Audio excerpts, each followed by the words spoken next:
হিমন্ত বিশ্ব শৰ্মা ডাঙৰীয়াই কৈছে যে তেওঁ মাদ্ৰাছা শব্দটোৱেই তেওঁ নোহোৱা হৈ যাওঁতো বিচাৰিছে, তেওঁ নোহোৱা কৰি দিব বিচাৰিছে বা নোহোৱা হৈ যাওঁতো বিচাৰিছে। আমি হিমন্ত বিশ্ব শৰ্মা ডাঙৰীয়াক প্ৰশ্ন কৰিছোঁ, এইখন দেশৰ মুছলমানে হিমন্ত বিশ্ব শৰ্মাৰ কথাত উঠাব নকৰে।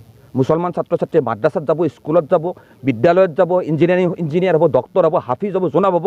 এয়া অসমৰ প্ৰত্যেকজন মুছলমান ছাত্ৰ ছাত্ৰীৰ ব্যক্তিগত অধিকাৰ। এই অধিকাৰ ভাৰতৰ সংবিধানে আমাক প্ৰদান কৰিছে। যি সময়ত তেওঁ মাদ্ৰাছা বিলুপ্ত কৰি দি আচলতে কি কৰিব বিচাৰিছে, এইখন দেশৰ পৰা, এইখন ৰাজ্যৰ পৰা ইছলাম ধৰ্মটো তেওঁক শেষ কৰি দিব বিচাৰিছে নেকি? যদি আজি মাদ্ৰাছা, যি চৰকাৰী মাদ্ৰাছা তেওঁ বন্ধ কৰি দিলে, আমি তেওঁলোকৰ ক্ষমতা আছে, তেওঁলোকৰ পাৱাৰ আছে, তেওঁলোকে বন্ধ কৰি দিছে, আমি মানিছোঁ। কিন্তু ৰাইজে যিখিনি মাদ্ৰাছা ইয়াত পৰিচালিত কৰিছে, মুছলমান সমাজে যিখিনি মাদ্ৰাছা পৰিচালিত কৰিছে, গোটেই বিশ্বতে মাদ্ৰাছা আছে, অসমতো মাদ্ৰাছা আছে, ব্যক্তিগত মাদ্ৰাছা আছে। এই মাদ্ৰাছাখিনিত এখন সমাজৰ খুব বেছি 1% বা 2% মুছলমান ছাত্ৰ ছাত্ৰীয়ে মাদ্ৰাছাত অধ্যয়ন কৰে। আৰু সেই মাদ্ৰাছাত পঢ়াই ছাত্ৰখিনিয়ে ভৱিষ্যতে হাফিজ হয়, মৌলানা হয়, মুফতি হয়, কাৰী হয়। সেইখিনিয়ে আমাৰ ইছলাম ধৰ্মৰ যিখিনি আমাৰ যথাৰীতি থাকে সেইখিনি তেওঁ পালন কৰাত সহায় সহযোগ কৰে। আজি যদি মাদ্ৰাছা নাথাকে, তেনেহ'লে আজিৰ পৰা 10 বছৰ পিছত, আজিৰ পৰা 15 বছৰ পিছত এজন মানুহৰ মৃত্যু হ'লে জানাজা নামাজ কোনে পঢ়াব? আমাক ঈদৰ নামাজ কোনে পঢ়াব? তাৰ মানে কি, তেওঁ RSSৰ যি এজেণ্ডা, ভাৰতখন হিন্দু ৰাষ্ট্ৰ হিচাপে প্ৰতিষ্ঠা কৰা, সেই RSSক তেওঁ ভালৰি লগাবলৈ এইবিলাক নাভূত নাস্তুত সংবিধান বিৰোধী কথা কৈ আচলতে হিন্দু মুছলমানৰ নামত তেওঁলোকে বিভাজন কৰিছে। হিমন্ত বিশ্ব শৰ্মাই অসমৰ মুছলমানক ডিক্টেট কৰিব নালাগে। তেওঁ অসমৰ আজি হিমন্ত বিশ্ব শৰ্মা মানে চৰকাৰ নহয়, আৰু চৰকাৰ মানে কিন্তু দেশ নহয়। এইখন দেশত প্ৰতিটো জাতি জনগোষ্ঠীৰ সম্পূৰ্ণ অৰিহণা আছে, সম্পূৰ্ণ অধিকাৰ আছে। হিমন্ত বিশ্ব শৰ্মাৰ মতে এইখন দেশ নচলে, এইখন দেশ চলিব সংবিধানৰ মতে। আমাৰ কথা স্পষ্ট। আজি NRCক লৈ যিখিনি বিষয় উত্থাপন হৈছে, নাগৰিকত্বক লৈ যিখিনি বিষয় উত্থাপন হৈছে, এই বিষয়সমূহ চৰকাৰে ইচ্ছা কৰি সমাধান কৰা নাই। NRC মহামান্য উচ্চতম ন্যায়ালয়ৰ তত্ত্বাৱধানত এটা দীঘলীয়া প্ৰক্ৰিয়াৰ মাজেৰে NRC সম্পূৰ্ণ হ'ল। এই NRCত তেওঁলোকে যিটো এটা সপোনত সংখ্যা লৈ ফুৰিছিল বিজেপি চৰকাৰে, যে 80 লাখ বিদেশী আছে, 1 কোটি বিদেশী আছে, এইবিলাক কথা কৈ তেওঁলোকে ৰাজনীতি কৰি আজিৰ তাৰিখত মন্ত্ৰী হ'ল, মুখ্যমন্ত্ৰী হ'ল, MLA হ'ল, সাংসদ হ'ল। যেতিয়া NRC এটা ইমান ধুনীয়া বিজ্ঞানসন্মত প্ৰক্ৰিয়াৰ মাজেৰে মহামান্য উচ্চতম ন্যায়ালয়ৰ তত্ত্বাৱধানত NRC 19 লাখ যেতিয়া মানুহৰ নাম মাত্ৰ বাদ পৰিল, আৰু ইতিমধ্যে আপোনালোক সকলোৱে জানে সেই 19 লাখত বহু লাখ লাখ প্ৰকৃত ভাৰতীয় নাগৰিকৰ নাম বাদ পৰিছে। সেই তেওঁলোকে যেতিয়া দেখিলে যে তেওঁলোকৰ যিটো ইছ্যুলৈ ৰাজনীতি কৰিছিল, বিদেশী ইছ্যুটো যে একোৱেই নহ'ল, সেই কথা তেওঁলোকৰ প্ৰমাণ হ'ল। যাৰ বিনত তেওঁলোকে আজি NRCখন নস্যাৎ কৰিব বিচাৰিছে, NRC ৰিভেৰিফিকেশ্যন কৰিব বিচাৰিছে। আমি ABMCয়ে আজি আপোনালোকৰ সংবাদ মাধ্যমৰ জৰিয়তে ওদালগুৰিৰ পৰা স্পষ্টভাৱে অসম চৰকাৰক কৈছোঁ, যিমানেই অসম চৰকাৰে ষড়যন্ত্ৰ নকৰক কিয়, NRC ৰিভেৰিফিকেশ্যন কৰাৰ কাৰণে অসমৰ বিশেষকৈ সংখ্যালঘু মুছলমানসকলে NRC ৰিভেৰিফিকেশ্যন কোনোমধ্যে মানি নলয়।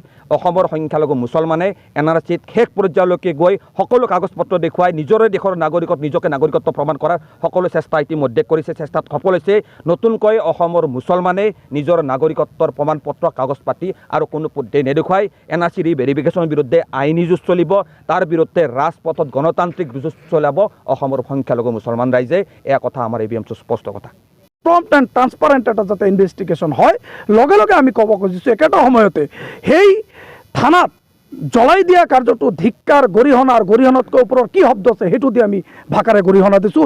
হিয়াৰো তদন্ত হ'ব লাগে, দোষীক শাস্তি দিব লাগে, আৰু সেই অপৰাধীকেইটাৰ ঘৰত যে বুলডোজাৰ চলাইছে সেইটোৰো সমান্তৰালকৈ মই বিৰোধিতা এইকাৰণেই কৰিছোঁ, কাৰণ সংবিধানে বুলডোজাৰ কৰা কোনো ধৰণৰ মানে চিভিল প্ৰচিডিউৰ কোৰ্ট বা CRPC, IPC কোনো জাগাত দিয়া হোৱা নাই। গতিকে আমি বুলডোজাৰ এইবোৰ আমি ক'ত দেখা পাইছিলোঁ? আমি উত্তৰ প্ৰদেশত দেখা পাইছিলোঁ, নিউজত দেখা পাইছিলোঁ, আমি গুজৰাটত দেখা পাইছিলোঁ, হয়নে নাই?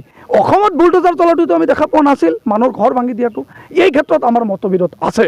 আমি আশা ৰাখিছোঁ যে এনকাউণ্টাৰ এইখিনিৰ ওপৰত আইন বন্ধ কৰিব লাগে, আইন প্ৰণয়ন কৰিব লাগে, আৰু বিশেষকৈ সচৰাচৰ যিটো আমি দেখা পাইছোঁ যে ধৰ্ষণ আটাইতকৈ বেছি সংঘটিত হৈ আছে সংখ্যালঘু সমাজত, এইটো আমি স্বীকাৰ কৰিছোঁ। কিন্তু ধৰ্ষণ ৰোধ কৰাৰ কাৰণে আজিৰ তাৰিখত কিয় অসম চৰকাৰে এক কঠিন আইন ব্যৱস্থা প্ৰৱৰ্তন কৰিব পৰা নাই? অসম চৰকাৰক মই দোষাৰোপ দিব খুজিছোঁ যে বিধানসভাত যেতিয়া বিধানসভা চলি থাকে তেতিয়া ধৰ্ষণৰ কাৰণে কঠিন আইন ব্যৱস্থা কিয় প্ৰণয়ন কৰা নহয়? ধৰ্ষণৰ বিৰোধিতা কৰিছোঁ, আৰু ধৰ্ষণকাৰীক কঠোৰতম শাস্তি দিব লাগে, আৰু ফাষ্ট ট্ৰেক আদালতৰ জৰিয়তে ধৰ্ষণকাৰীক শাস্তি দিব লাগে। সেয়া এনকাউণ্টাৰ কৰিলে ধৰ্ষণ সমাধা হৈ যাব এনেকুৱা নহয়, লাগিলে ফাঁচি দিয়ক, কিন্তু ধৰ্ষণকাৰীক এনেকুৱা মানে যন্ত্ৰণা শাস্তি দিয়ক, সি যাতে দ্বিতীয়বাৰৰ কাৰণে ধৰ্ষণৰ শব্দটো যাতে মুখৰ আগত আনিব নোৱাৰে।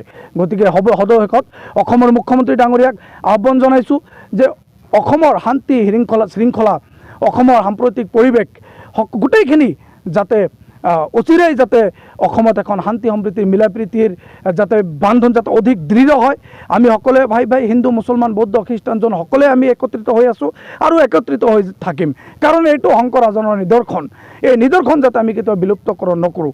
আৰু লগে লগে এটা কথা কৈছোঁ, আজি সংখ্যালঘু উন্নয়ন বৰ্ডৰ পৰা সংখ্যালঘু লোকসকলক চাৰ্টিফিকেট দিব বুলি কৈছে। মই সেই কথাটোত মই ক'ব খুজিছোঁ যে সংখ্যালঘুৱে the minority should not be any classified. সংখ্যালঘুৰ কোনো ধৰণৰ মানে শ্ৰেণী বিভাজন হ'ব নালাগে। যিহেতু মাইনৰিটি চাৰ্টিফিকেট দিয়াৰ কথাটো কেবিনেটে আজি সিদ্ধান্ত গ্ৰহণ কৰিছে। যদি সিদ্ধান্তটো পজিটিভলি হয় আমি পজিটিভলি ল'ম, আৰু যদি এই চাৰ্টিফিকেট দিয়াৰ নামতো আজিলৈকে মাইনৰিটি ডেভেলপমেণ্ট বৰ্ডৰ পৰা চাৰ্টিফিকেট দিব বুলি কৈছে, BTAT সংখ্যালঘু উন্নয়ন বৰ্ড আছে নেকি মোক কওক। আজিলৈকে প্ৰমোদ বৰডাঙৰীয়াই কিয় গঠন কৰিব নোৱাৰিলে সংখ্যালঘু উন্নয়ন বৰ্ড?